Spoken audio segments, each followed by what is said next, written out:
2025ರ Asia cup ಟೂರ್ನಿಯ ಅಂತಿಮ group stage ಪಂದ್ಯದಲ್ಲಿ ಒಮನ್ ವಿರುದ್ಧ ಭಾರತ ತಂಡ ಭರ್ಜರಿ ಜಯವನ್ನು ಸಾಧಿಸಿರುವಂಥದ್ದು. ಭಾರತ ನೀಡಿದ 189 ರನ್ಗಳ ಬೃಹತ್ ಗುರಿಯನ್ನ ಬೆನ್ನು ಹತ್ತಿದ ಒಮನ್ ನಿಗದಿತ 20 ಓವರ್ನಲ್ಲಿ 4 ವಿಕೆಟ್ ನಷ್ಟಕ್ಕೆ 167 ರನ್ಗಳನ್ನಷ್ಟೇ ಗಳಿಸುವುದಕ್ಕೆ ಶಕ್ತವಾಯಿತು. ಆ ಮೂಲಕ ಭಾರತದ ಎದುರು 21 ರನ್ಗಳ ಅಂತರದಲ್ಲಿ ಸೋಲನ್ನು ಕಾಣಿತು. ಒಮನ್ ಪರ ಆರಂಭಿಕ ಆಟಗಾರ ಹಾಗೂ ನಾಯಕ ಜತಿಂದರ್ ಸಿಂಗ್ 32 ರನ್ ಗಳಿಸಿದ್ರೆ ಅಮೀರ್ ಕಲೀಂ ಅರ್ಧ ಶತಕ ಗಳಿಸಿದ್ರು.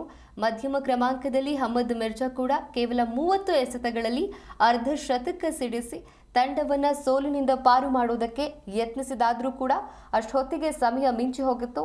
ಅಂತಿಮವಾಗಿ ಒಮನ್ ತಂಡ ನಿಗದಿತ 20 ಓವರ್ಗಳಲ್ಲಿ 3 ವಿಕೆಟ್ ನಷ್ಟಕ್ಕೆ 167 ರನ್ ಗಳಿಸಿ 21 ರನ್ಗಳ ಅಂತರದಲ್ಲಿ ಸೋಲನ್ನು ಕಾಣಿತು. ಭಾರತದ ಪರ ಕುಲ್ದೀಪ್ ಯಾದವ್, ಹರ್ಷಿತ್ ರಾಣಾ, ಆರ್ಶದೀಪ್ ಸಿಂಗ್ ಮತ್ತು ಹಾರ್ದಿಕ್ ಪಾಂಡ್ಯ ತಲಾ 1 ವಿಕೆಟ್ ಅನ್ನು ಕಬಳಿಸಿದ್ರು.